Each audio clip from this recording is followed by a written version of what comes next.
त्यांनी कल्याण स्वामींकडून एक वेताची झणझणीत छडी मागून घेतली. त्या आसनावरून ताडकन उठून चालू लागले. त्यावेळी त्यांना अडवणार कोण? समर्थ न खाता पिता चालले होते. सूर्यास्ताला 1 घंटा अवधी असताना ते माहुलीला पोचले. ते थेट ठाणेदाराच्या वाड्यात शिरले. ठाणेदार हुक्का ओढीत बसला होता.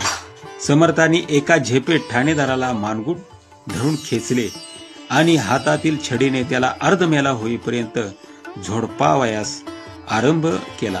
समर्थांनी त्याला भर रस्त्यात आणले. छडीचे तडाखे चालूच होते.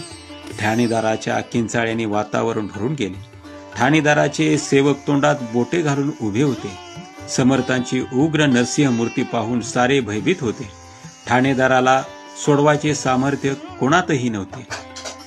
श्री समर्थांचा दांडगा प्रभाव पडलेल्या ठाणेदाराने पाय धरून त्यांची क्षमा मागणे आणि कोरोनावर हात ठेवून यापुढे कुणाचाही छळ करणार नाही वा अन्यायाने वाटवणार नाही अशी शपथ घेणे.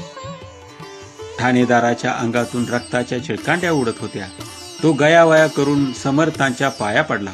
अंधकार कोठडीत कैद्यांना प्रथम बाहेर काढ अशी श्री समर्थांनी गर्जना केली. ठाणेदाराने आपल्या चाकरांना आदेश दिला. अंधार कोठडी उघडण्यात आली. उद्धव स्वामी आणि समवेतच्या मंडळींनी येऊन समर्थांच्या पायावर लोटांगण घातले.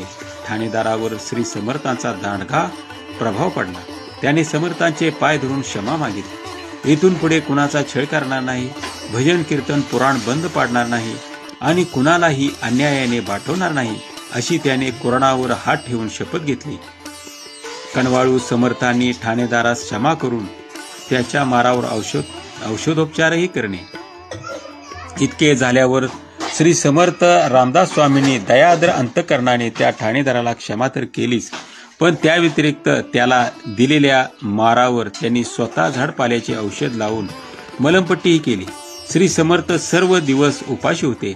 हे कळताच गावातील लोकांनी समर्थ आणि उद्धव स्वामी यांच्या तसेच अन्य सर्व मंडळींच्या भोजनाची व्यवस्था केली. समर्थांनी सर्वांशी समत्वाने वागावे या विषयावर तेथे प्रवचन करणे.